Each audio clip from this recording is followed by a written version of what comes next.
Hello guys, coba ke channel subscribe kedua saja.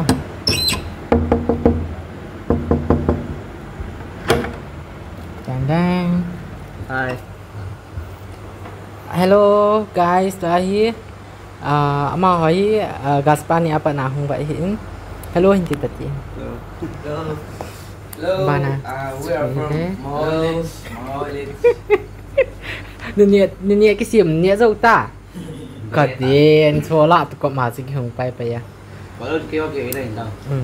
Khát na min hình cái gì mà sát nang na min. My name is Gajuna. I'm from Mawa village. Nang. My name is Kaikitang. I am from Mawa village. I study in class 9 in North Town Higher Secondary School in Chungdingma Sadman. Pa na nang. Oh, jadi. Pa min gì. Kami from Linhin. Tha gì? Cho cái rau nồng nhiều, vỗ lại cái rau nồng nhiều. Cái tin là subscribe đi chứ. Là hi một nào hi. Ini noob na sila. Cái channel na subscribe du hiya kung ay taga sunta. YouTube mà. Tapi kesud je. YouTube. Ana, ay chưa cái niệm nào số buồn toàn mai. Lòng cái tung khát bị cho vai ông cả cát ta chứ. Tại guys cái channel niệm nào cái shop gon ni tan. Azwa ka kap sa pangho chun, bolang sa pangho chun ni chai ta vin. Lang niệm nào cái shop thing. Niệm nào cũng hiểu hả? Cái shop thing sẽ phải là cái.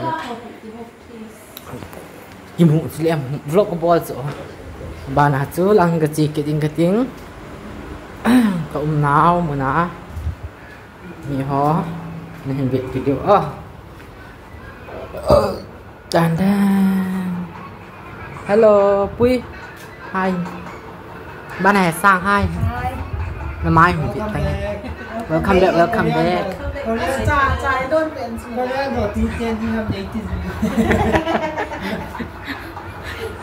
Guys, Korea họ nghe có mùi hình. Nghe hình về tao.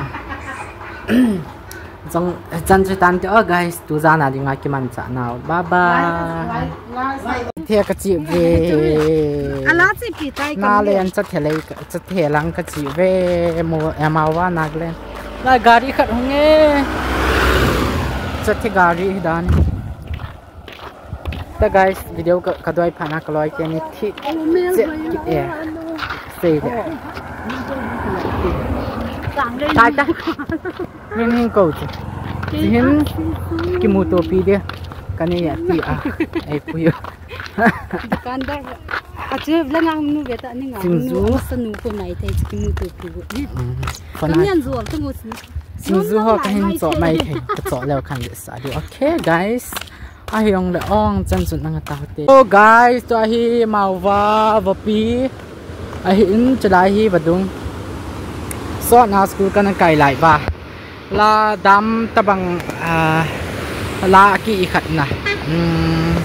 Aki khat na lai. Ti sei di ha. La aki tin na lai achunga ka ki za ba ka de. Ka loi ho ti di jet na ba. Ke bang ki za lo ya na. Ko chung go hu do in den ha ka de. Chat me guys. Ti bang ni ko na. Aje cho go zu in den.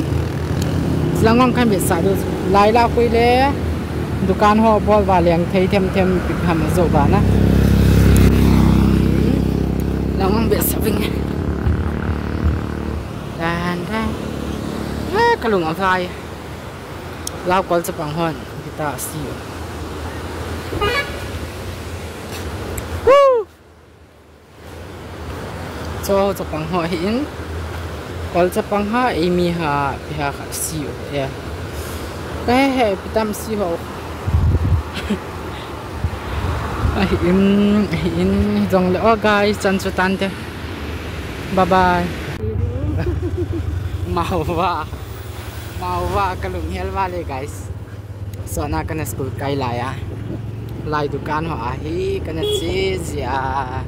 Tia chu kana ba le zia chlai la khu he phal te dukan.